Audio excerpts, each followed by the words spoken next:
ఈ కోయ పాట మీరు పాడారు కదా, కోయి కోయి అనేది ఇంటర్నెట్లో కొంచెమే కనిపిస్తుంది, అంటే 1-2 బిట్సే కనిపిస్తున్నాయి. ఒకసారి మా కోసం ఈ పాట మొత్తం పాడి దాని మీనింగ్ ఒకసారి చెప్పగలుగుతారా? Full song. కోయా రే కోయ్ కోయ్ కోయా భామారే సందమామా కోయ్ కోయ్ కోయ్ కోయ్ కోయా రే కోయ్ భామారే సందం అంటే సందమామ లాంటి అందము కలిగిన మనుషులు. అంటే ఈ పాటలో ఉన్న మీనింగ్ ఏంటంటే దేవుడు ఆకాశ పక్షులకి, భూమి మీద జంతువులకి, నీటిలో ఉన్నటువంటి ఆ జలసరాలకి నవ్వు పెట్టాల. వాటికి నవ్వు లేదు. అవి నవ్వుతే మనం ఉండం భూమి మీద. జంతువులు నవ్వితే, ఆకాశ పక్షులు నవ్వితే మనం భూమి మీద ఉన్నాం. ఆడికి నవ్వు పెట్టాల. కేవలం మనిషికి మాత్రమే దేవుడు నవ్వు పెట్టాడు. ఆ నవ్వుని సాతానుడు అనేవాడు కుటుంబాల పరంగా, భార్యాభర్తల ప్రకారంగా, సమాజ ప్రకారంగా మనుషులకు నవ్వు లేకుండా చేసేస్తున్నాడు. నవ్వు లేకుండా దుఃఖంలో ముంచేశాడు. అలాంటి దుఃఖంలో నుంచి దేవుడిని చెప్పాడంటే, మీ దుఃఖమును సంతోషంగా మారుస్తా నా దగ్గర రమ్మన్నాడు. పిలిపి 4:4 ప్రకారంగా ప్రభునందు ఆనందించుడి, మరలా చెప్తును ఎప్పుడు ఆనందించండి. ఈ రోజున డాక్టర్ మహానుభావులు కూడా కొన్ని చెప్తున్నారు, మీకు రోగాలు రాకుండా ఉండాలంటే మెయిన్ నవ్వండి, సంతోషం ఉండండి. ఎవరైతే నవ్వకుండా ఉంటారో వాళ్ళందరికీ షుగరు, బీపీ, అటాకులు అన్ని రోగాలు వస్తాయని చెప్తున్నారు. నవ్వే సకల రోగాలకి ముందు అనమాట. అది ఆరోగ్యమే మహాభాగ్యం అంటే, ఆరోగ్యంగా ఉండాలంటే ముందు నవ్వాలి. నవ్వు అనేది లేకుండా సాతానుడు చేశాడు మనుషుల నుంచి. ఆ నవ్వు రప్పించేవాడి భూమి మీద ఒక యేసు ప్రభు దేవుడే అని దానికి అర్థం. నెట్ల దేకము చాంచెగు యేసు నెట్ల దేకము, మసిరిగాలు, మంగరగాలు, పింగిరిగాలు జాంచెగండ్రో, మస్కోట్లు, మంకాళ్ళు, పింకుళ్ళు జాంచెగండ్రో. భార్య, భర్త, పిల్లలు అందరూ మీ ఆనందం కోసం, మీరు సంతోషించాలంటే రండి. యేసుప్రభు దగ్గరికి వస్తే ఆయన మీ కన్నీరు తుడిసి మీకు ఆనందం ఇస్తాడు. ఇట్టి ఆనందం ఎక్కడ లేని ఆనందం, అత్తింట్లో, పుట్టింట్లో, పక్కింట్లో, ఎవరింట్లో లేని ఆనందము ఒక్క దేవుని దగ్గరే ఉంటుంది. ఆనందాన్ని పొందుకోండి రండి అని ఆహ్వానించడం అది అదొకటి. తర్వాత బండి బంధూరే భయ బండి బంధూరే, గుడిని జమారే భయ భజన జమారే, యేసుజ ప్రభుణ్య దుఃఖన జమారే, బండి బంధూరే భయ బండి బంధూరే, గుడిని జమారే భయ భజన జమారే. ఆనందిస్తాను నేను, సంతోషిస్తాను, డ్యాన్స్ చేస్తాను, నాతో కూడా మీరు డ్యాన్స్ చేయండి. ఓకే, అంటే ఈ సాంగ్ వచ్చిన దగ్గర నుంచి చాలామందికి అసలు మీరు ఎవరు, ఎక్కడి నుంచి వచ్చారు, ఏం చదువుకున్నారు, ఇదంతా తెలుసుకోవాలని చాలా ఉందండి. ఒకసారి మీ బ్యాక్. నువ్వు ఎలాగో చనిపోతున్నావు కాబట్టి నీకు ఒక మాట చెప్పాలనుకుంటున్నాను అన్నాడు. అదేంటంటే, నువ్వు పుట్టక ముందు, నువ్వు మీ అమ్మ కడుపులో ఉన్నప్పుడు మీ అమ్మ ఒక దేవుడు నమ్మకం. ఆయన ఎవరో నాకు తెలియదు. కానీ మన కులాచార ప్రకారంగా పరాయ దేవుణ్ణి నమ్మినా పూజించినా చంపేస్తారు. మీ అమ్మని చంపేశాం. మీ అమ్మ చచ్చిపోయే కొద్ది నిమిషాల ముందు నువ్వు పుట్టావు. నిన్ను నీ తల్లి తన ఒళ్ళు పెట్టుకొని నీ గురించి తన దేవుడికి కొన్ని విషయాలు చెప్పటం నా కల్లారు విన్నా, చెవులారు విన్నాను. కల్లారు చూశాను, చెవులారు విన్నాను కొడుకు. అయితే కొడుకు నేను చెప్పేది ఏంటంటే, మీ అమ్మ చనిపోయింది కానీ నీ కన్న తల్లి ఆరాధించి పూజించిన దేవుడు ఖచ్చితంగా నిన్ను బతికిస్తాడు, నాకు నమ్మకం ఉందన్నాడు. ఆ వయసులోనే జ్ఞానం లేని నేను, ఆ విశ్వ మనిషిని నేను, నాకు ఒక చిన్న ఆలోచన వచ్చింది. ఒక దేవుడి కోసం, ఒక దేవుడిని నమ్ముకుంటే ఒక మనిషిని చంపేశారా, మా అమ్మని చంపేశారా? మా అమ్మ కూడా ఆ దేవుడి కోసం చచ్చిపోయిందా? అయితే మా అమ్మ ఆ దేవుడి కోసం చచ్చిపోయింది, నా కన్న తల్లి దేవుడి కోసం చచ్చిపోయిందంటే ఆ దేవుడు అంత గొప్ప దేవుడు. ఖచ్చితంగా నా తల్లి దేవుడు నా బతికిస్తాడు. ఒక దేవుడి కోసమే మనిషిని చంపేస్తారా? ఈ రోజున తాగుబోతులు, తిరిగిబోతులు, రౌడీలు సమాజాన్ని పాడు చేసేవారు ఎంతోమంది. దేశాన్ని విచ్చనివిలుగా సర్వనాశనం చేసేవాళ్ళు చాలామంది ఉన్నారు. వాళ్ళు ఎవరు నేను చేయట్లేదు. కానీ దేవుడు నమ్ముకున్న పాపానికి ఒక మనిషిని చంపేస్తారు అని ఒక బాధ కలిగి నేను అలా ఆలోచించుకుంటూ ఒక చెట్టు ఎక్కిపోయాను.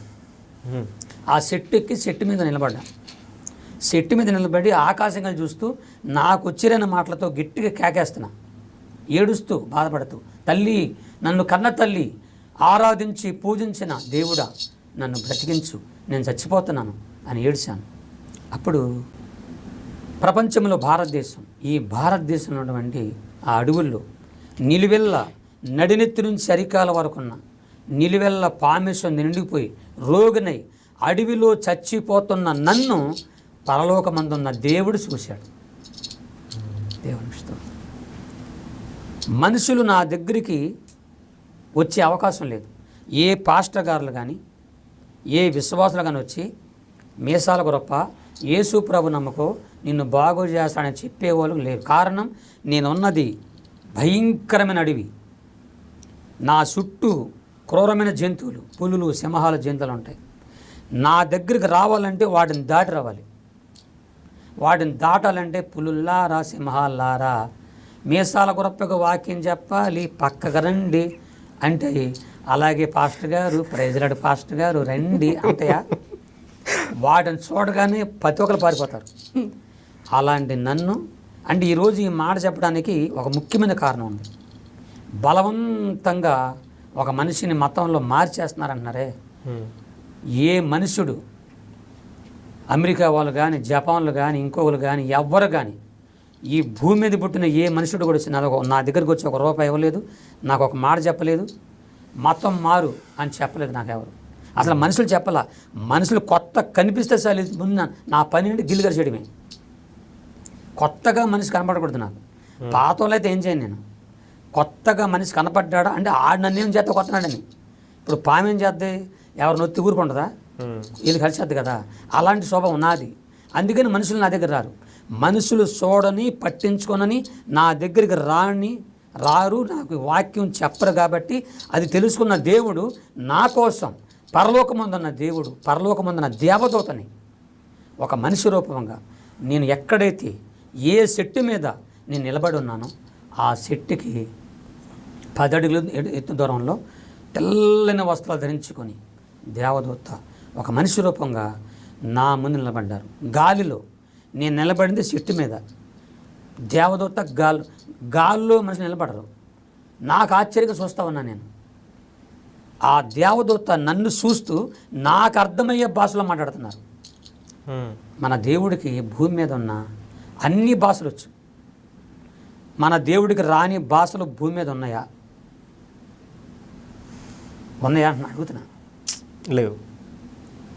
మనుషుల భాషలే కాదు, ప్రపంచంలో మనుషుల భాషలే కాదు, కంటికి కనబడిన జీవు నుండి ఏనుగంత పెద్ద పెద్ద జంతువుల వరకు ఉన్న ఆకాశ పక్షులు అన్ని భాషలకు తెలుసు.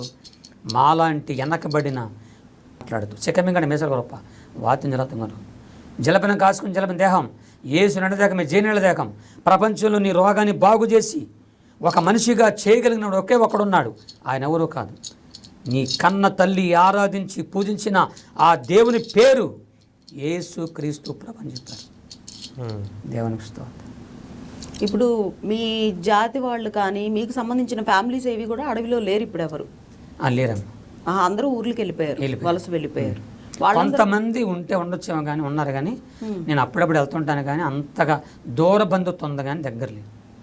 దగ్గర అందరూ కలిసి అందరు బయటకు వచ్చేసారు. బయటకు వచ్చేసి అక్కడక్కడ వాళ్ళ నివాసాలు అంటే అడవి అంటే ఆ రోజుల్లో చాలా భయంకరం, చాలా తుపాకులు, బాంబులు, భయంకర మరణ జరుగుతుండే. ఇక కాలం మారిందిగా, పరిస్థితులు మారిపోయినాయి. కరెంట్ లేదు. ఇప్పుడు సెల్ ఫోన్ లేకుండా ఎవరు ఉంటారు అక్కడ, కరెంట్ లేకుండా ఎవరు ఇప్పుడు వెళ్ళరు. ఇది ఈ వాతావరణం చూసి ఇప్పుడు చూసుకుంటే మీరు ఎప్పుడో 40 ఏళ్ల క్రితం రాసిన పాట, పాడిన పాట ఇప్పుడు బాగా ప్రాచుర్యంలోకి వచ్చేసి జనాలు కూడా ఎట్లా అంటే ఒక ఓవర్ నైట్ స్టార్ అని చెప్పుకోవచ్చు మిమ్మల్ని. న్యూ ఇయర్కి అసలు అందరూ డీజేస్, పబ్స్ ఇలా వెళ్ళి ఎంజాయ్ చేసేవాళ్ళు. ఈసారి కోయి కోయి పాటతోనే అందరికీ న్యూ ఇయర్ స్టార్ట్ అయింది.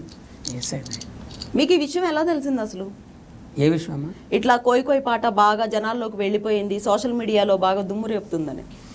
పాస్టర్ గారులు మీలాంటి తల్లులు కొందరు ఫోన్లు చేసి ఇలా జరుగుతుంది. నాకు ఇంకోటి చెప్పిన యూట్యూబ్, ఇది ఇన్స్టాగ్రామ్ అంటారు కదా, ఇలాంటి నాకు అసలు ఏం తెలియదు. నేను ఎక్కువగా చూడడం అంటే నాకు కుదరదు. చూసావా అని అడిగేవారు. ఏమో నాకు తెలియదు అనేవాడిని. నీకు పెడుతున్నాము, అదే మన వాట్సాప్ పెట్టి చూడడం, వాట్సాప్లో పెట్టి చూశాను అనమాట. చూసి నాకు నవ్వు వచ్చింది, ఇదేంది ఇలా పాడుకుంటున్నారని. ఏమనిపించింది మీకు అలా చూసినప్పుడు? తర్వాత నాకు బాగా అనిపించింది అంటే, నేను ఆ మధ్య అదే టైంలో నేను జనవరి 1కి ఒక రోజు నేను నడిచి వెళ్తా ఉన్నా. నడిచి వెళ్తూ ఒక టీ కొట్టులో టీ తాగుతున్నారు వాళ్ళు కొంతమంది పిల్లలు. నేను టీలు కాఫీలు నాకు అలవాట్లేదు. నాతో వచ్చి నన్ను తీసుకొచ్చిన పాస్టర్ గారు అక్కడ నిలబడి ఆయన టీ తాగుతున్నాడు. నేను మాట్లాడుతుంటే వాళ్ళు నా వెనకుండి కోయి కోయి కోయి కొని అరుస్తున్నారు. మిమ్మల్ని చూసి? నన్ను చూసి కాదు, అంటే వాళ్ళు దాన్ని చేస్తున్నారు. నాకు భయం వేసి అటు చూసా, అంటే ఎందుకు అడుగుతున్నారని. చూడగానే నన్ను చూశారు. నన్ను చూసి పరిగెత్తుకొచ్చి నన్ను ఇదిగో కోయి అని చెప్పేసి నా దగ్గరికి వచ్చి అందరూ చేరిపోయారు. పిల్లలు పెద్దలు మొత్తం వచ్చి ఫోటోలు దిగి చేసుకున్నారు. ఏంటి అలా నాకు ముందు ఆశ్చర్యం మించింది, తర్వాత చెప్పారన్నమాట ఇంత ఫేమస్ అయిపోయామని. మీరు ఫేమస్ అయ్యారు, అంతా బాగుంది. మీరు దేవుడి కోసం రాశాను ఈ పాట అని చెప్పి చెప్తున్నారు కదా, దాన్ని ఇప్పుడున్న జనరేషన్ సోషల్ మీడియాలో ట్రోల్ చేస్తూ దాన్ని కొంచెం వికృతంగా, కొంచెం వ్యంగ్యంగా తయారు చేసి మిక్స్లు యాడ్ చేసి బీట్లు పెట్టి దానికి డిఫరెంట్గా పోర్ట్రే చేస్తున్నారు బయటికి. అప్పుడు మీకు ఎలా అనిపిస్తుంది? అంటే బాధే కానీ నేను చేసేది ఏముందమ్మా. ఇప్పుడు నేను వాళ్ళ దగ్గరికి వెళ్ళాయా ఆగండి ఆగుతారా? వాళ్ళు ఆల్రెడీ చేసేసుకున్నారు. అలాంటి వాళ్ళకి మీరు ఏం చెప్తారు? కనీసం ఈ రాసినోడు ఎవడో, ఇప్పుడు ఈ రోజున జరిగే పరిస్థితి ఏంటంటే, నేను నా సేవలో 40 సంవత్సరాలు చూస్తున్నానమ్మా. చాలామంది నేను చెప్పే మాటలు కానీ నా సాక్ష్యాన్ని కానీ ఎంతోమంది విమర్శించకపోగా తర్వాత అర్థం చేసుకొని నన్ను అభినందించిన వారు ఉన్నారు. కొంతమంది ఎలాగైనా ఈ సాక్ష్యం అనగదొక్కాలి, పైకి తీసుకురాకూడదు, ఈయన అణిగిపోవాలి అని చెప్పి కూడా కొంతమంది నాకు తెలియకుండా వాళ్ళకి ఫోన్, నన్ను ఎవరైనా పిలిచారనుకోండి మీటింగ్కి, పిలిచినప్పుడు వాళ్ళకి ఫోన్ చేసి ఆయన పిలవబాకండి, అవన్నీ దొంగ మాటలు అబద్ధ మాటలు అని చెప్పి వాళ్ళకి చెప్పడం. చెప్తే వాళ్ళు నన్ను పిలిచేవారు. పిలిచి నన్ను చూసిన తర్వాత ఆశ్చర్యపోయేవాళ్ళు, ఇంత చక్కని సాక్ష్యము, ఇంత దేవుని మహింపరుస్తున్నావు, నిన్ను గురించి వాళ్ళెవరో ఇంత చెప్తున్నారు నీ గురించి చండాలంగా అని వాళ్ళు చెప్పాలంటే నన్ను విమర్శించిన కొందుకు పైకి వచ్చేసానమ్మా. నా జీవితం విమర్శనలో నన్ను ఎవరైతే విమర్శిస్తామని ఎంత విమర్శించారో అంతగా పైకి వచ్చేసాను. దేవుడు అలా పైకి తీసుకొచ్చారు. ఇప్పుడు ఈ కోయి పాట కూడా, ఈ కోయి పాటల మధ్యలో కోయిన మాట వస్తుంది. అవును. ఒక ఊరు మీటింగ్కి పిలిస్తే ఆ పిలిచేవారు నాకు ఏం చెప్పారంటే, అయ్యా మీరు వస్తున్నారు కదా, మీకు ఏం భోజనం రెడీ చేయమంటాను, ఏం కూర తింటారు చెప్పమన్నారు. సార్ నాకు నాటుకోడి అంటే ఇష్టం అన్నా నేను. సరే తయారు చేసి రమ్మన్నారు. నేను వెళ్ళేసరికి వాళ్ళు ఆ ఊరిలో కానీ పక్క ఊరిలో కూడా నాటుకోడి దొరకలేదంట. అంటే కొనుక్కోటానికి దొరక్క ఈయన ఎంతో ఇష్టపడి అడిగాడు నాటుకోడి, మరి ఆయనకి ఎట్ట పెట్టాలని చెప్పి ఆలోచించుకుంటూ బాధపడుతున్న టైంలో నా కోసం భోజనం రెడీ చేసే వాళ్ళ ఇంటి పక్కింటి వాళ్ళ కోడి వాళ్ళ ఇంట్లోకి వచ్చింది. పక్కింటి వాళ్ళ కోడి వాళ్ళ ఇంట్లోకి వచ్చింది. రాగానే ఇదే మంచి అవకాశం అని వాళ్ళకి చెప్పకుండా ఈ కోడిని చంపేసి కోసారు, దొంగ కోడిని కోసి వండి పెట్టారు. నేను వచ్చేసరికి 6:30 అయింది. నాకు ఎక్కడికి వెళ్ళినా ముందు కొద్దిగా భోజనం చేయడం అలవాటు. నాకు మీటింగ్ అయ్యేసరికి ఏ టైం తెలియదు కదా పెద్దోడిని అని చెప్పి వెళ్ళి 7 నాకు అప్పుడు మంచి వేసవకాలం అది. నేను పైకి ఎక్కి, అది మేడ మీద మంచం వేశారు, పైకి కూర్చున్నా. వీళ్ళు కూడా భోజనం పైకి తీసుకొచ్చారు. కోడిని బాగా నాటుకోడి పులుసు మంచిగా వండారు. నేను తృప్తిగా సంతోషం తింటున్నా, హ్యాపీగా తింటున్నా. నేను తింటున్న టైంలో కోడిపోయిన పక్కింటోళ్ళు తిట్టుకుంటున్నారు, గట్టిగా కేకలు తిడుతున్నారు. ఒక ఆమె బాగా తిడుతుంది, నా కోడి ఎత్తుకెళ్ళినోడు సావా, నా కోడిని తిన్నోడు పైనుంచి పైన పోవా అని తిడుతున్నారు. నాకు వినపడుతున్నాయి కదా, నన్ను అనుకోవట్లే నేను. ఈ లోపల ఆ పాస్టమ్మ గారు వచ్చి, అయ్యగారు ఆ అమ్మాయి తిట్టేది ఎవరినో తెలుసు అంది. ఆ అమ్మాయి తిట్టేది ఎవరినో తెలుసు అంది. నాకేం తెలుసమ్మా, నేను ఇప్పుడు వచ్చా కన్నా. ఆ అమ్మాయి తిట్టి నిన్నే అంది. నేనేం చేశానమ్మా, నిన్ను తిడద్దు అన్న. ఆ అమ్మాయి తిట్టి, ఎందుకంటే ఆ కోడు దానిదే, దానికి చెప్పకుండా కోసేసామని దొంగ కూడా ఉంది. ఈ అమ్మాయి ఎవరికైనా అతిథులకు దొంగ కోళ్ళు పెడతారా అని చెప్పి అని ఆ మనసు అలా గుండి కిందకి వచ్చి ఆ మాట మీద ఆ సభలోనే పాట పాడితే ఈ పాట పాడుతున్నా. కోయిని పాట పాడుతున్నప్పుడు ఒక ముసలైన నా ఎదురు కూర్చున్నాడు, కోడిపోయిన అలా ఇంటే ముసలైన నా ముందు కూర్చున్నాడు. ఆయన కోడిపోయిన బాధలో నేను అందరిని కోయికోయను అంటున్నా. కోయికను అంటే ఆయనకి ఏం అర్థమైంది, కోయికమంటే ఆయన కోడికోయి అన్నాడు. కోడికోయి అన్నాడు. ఇంకా అక్కడి నుంచి ఇది అందరూ ఆ సభలో అందరూ కోడికోయి ఇక అలా గట్ట అయిపోయింది అన్నమాట. ఆ కోడికోయ్ అనేది ఇప్పుడు కొంతమంది టీ షర్ట్స్ మీద కూడా ప్రింట్ వేయించి కోడికోయ్ అని కింద కోడి బొమ్మ వేస్తున్నారు. టీ షర్ట్లు కూడా వచ్చేసిందా? టీ షర్ట్స్ మీద కూడా సోషల్ మీడియాలో చాలా ట్రెండ్ అవుతుంది అది. ఇప్పుడైతే పండగ అందరు కొనుక్కుంటారు, నేను కూడా కొనుక్కోవాలి. ఓకే, చిరంజీవి పున్నమి నాగు సినిమా మీ స్టోరీనే అని చెప్పారు కదా, అసలు వాళ్ళ కళ్ళలో మీరెప్పుడు పడ్డారు? ఇది ఇది ఇది చెప్పవలసిన మంచి మాట. ఇది అడవిలో ఉన్నప్పుడు చిరంజీవి గారు కానీ సినిమా ఇండస్ట్రీ కానీ ఎవ్వరు కూడా నాకు తెలియదు. ఆ డైరెక్టర్ నాకు తెలియదు, వాళ్ళెవరు నాకు తెలియదు. నాతో మాట్లాడతాకి మనుషులు వచ్చే అవకాశాలు లేవు. అయితే మా నాన్న నాకేం చెప్పాడంటే, ఎవరో సినిమా వాళ్ళంటారా అడవిలోకి వచ్చి నీ గురించి ఎంక్వైరీ చేశారు, ఆ అబ్బాయి ఎలా ఉన్నాడు ఎందుకని చెప్తే మేము చెప్పాం నీ గురించి అని చెప్పాడు ఎప్పుడు మా నాన్న. అది అయిపోయిన తర్వాత నేను తర్వాత ఈ సాక్ష్యాన్ని ప్రారంభిస్తున్న టైంలో మీలాంటి వారు నన్ను అడిగారు, ఈ స్టోరీ ఈ పొన్నమనాడు సినిమాలో ఉందండి, ఓ సినిమా తీశారు ఆ స్టోరీలాగా ఉంది ఈ స్టోరీ అన్నారు చిరంజీవి గారు. దాంట్లో అది ఇస్తే నేను కూడా నిజంగా నాలాగా నా స్టోరీ అని చెప్పి నేను కూడా వెళ్ళా దాన్ని. అప్పుడే ఆ రోజు ఇప్పుడు ఇది యూట్యూబ్లో ఉన్నాయి, ఆ రోజులు వీసీఆర్లు ఉంటాయి అన్నమాట, టీవీలో పెట్టుకుని చూసి ఆ క్యాసెట్ చూపించారు నాకు. ఓహో నన్ను బట్టి తీశారేమో అని నేను ఊహించుకొని జస్ట్ ఇది పొన్నమనాగు సినిమా లాగా ఉందని చెప్పేసి అలా చెప్పాను తప్ప ఈ ఇండస్ట్రీ వారు వచ్చి నన్ను ఎవరు అడగలేదు, నాతో కలవలేదండి. అది మా పెద్దలకి వాళ్ళు చెప్పారంట, ఎవరో చెప్పిళ్ళారు. ఒకవేళ అదేమో ఇదే నా స్టోరీ ఏమో అని నన్ను చెప్పాను తప్ప అది నా స్టోరీ అని. కానీ దాంట్లో చిరంజీవి గారిని దాంట్లో ఆ పాత్రలో దాంట్లో చక్కగా చేశారని చూశాను. నేను చూసినప్పుడు కూడా నాది అనిపించింది నాకు ముందు, ఇది అచ్చం నాలాగా ఉంది అనుకున్నాను. కానీ మనం ఏం చెప్పగలం, కాబట్టి ఆ స్టోరీ అలాగ వచ్చేసింది. అంతేగాని ఆ ఇండస్ట్రీకి నాకు ఎలాంటి సంబంధం లేదు, కాబట్టి ఆ స్టోరీ అలాగైంది. మీ పేరు మీద గిన్నిస్ రికార్డు ఉందని కూడా ఒక వీడియోలో మీరు చెప్పారు. ఎప్పుడు జరిగింది ఇది? గిన్నిస్ రికార్డులోకి ఎప్పుడు ఎక్కారు మీరు? గిన్నీస్ బుక్ అని ఆ పేరు కూడా నాకు తెలియదు, కానీ చాలామంది నేను చెప్తే అన్నాను. అది ఒక వీడియోలో ఒక సాక్ష్యంలో మీరు చెప్పిందే చూశాను నేను వీడియో.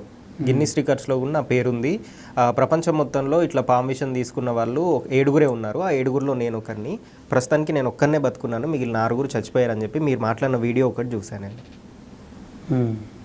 అది ఆ రోజుల్లో నేను ఆ మీటింగ్ వెళ్ళాను కదా, వెళ్ళిన మీటింగ్ దగ్గరే ఆ పక్కన ఉన్నటువంటి ఒక పెద్ద ఆయన వచ్చాడు.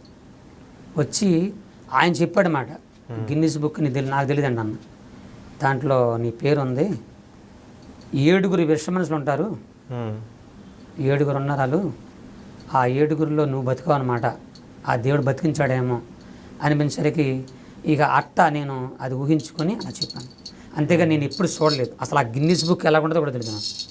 ఓకే, అడవిల నుంచి 700 కిలోమీటర్లు దేవదూత మిమ్మల్ని మీటింగ్ తీసుకొని వచ్చింది అని చెప్పారు కదా, మీరు సేవ స్టార్ట్ చేసిన తర్వాత మళ్ళీ ఎప్పుడైనా కనిపించిందా మీకు దేవదూత? ఆనాడు నుంచి ఈనాడు వరకు నేను నమ్మేదేనంటే దేవుడు దేవదూత ద్వారా దేవుడే నన్ను నడిపిస్తున్నాడని నా నమ్మకం. ఎందుకంటే మన కీర్తన 91 ఉంటుంది, మీ పాదములకు రాయి తగలకుండా దేవదూతలు మిమ్మల్ని అనుక్షణం కాపాడతారని. కాబట్టి ఇప్పుడు ఈ రోజు వరకు అండి, ఈ రోజు వరకు నేను ఎక్కడ మీటింగ్ వెళ్ళినా ఏ ఊరిలో ఒక్కడిని వెళ్తాను ఒంటరిగా. నా వెనక బానిసలు ఉండరు, సెక్యూరిటీ గార్డులు ఉండరు, ఎవ్వరు ఉండరు, నాకు ఏ బందోబస్తు ఉండదు. ఒంటరిగా బస్ ఎక్కినా, ట్రైన్ ఎక్కినా, కారులు వెళ్ళినా, ఎక్కడికి వెళ్ళినా ఒంటరిగా వెళ్తాను, ఒంటరిగా వస్తాను. కారణం దేవుడు నాకు చెప్పిన ఒక అభయం ఉంది. నాకు అసలు ఏది రాదు, యాక్టింగ్ రాదు, కానీ దేవుని సేవలో మాత్రం. ఇప్పుడు మరి దేవుని సేవ చేసుకుంటూ యాక్టింగ్ చేయడానికి సిద్ధంగా ఉన్నారా మీరు? అదే చెప్తున్నా కదా, దేవుని చిత్తమైతే దేవుడు ఆ రూట్లో నడిపిస్తే ఖచ్చితంగా అట్టు చేస్తాను. దేవుని సేవ వదలను, నా ప్రాణం పైన వదలను.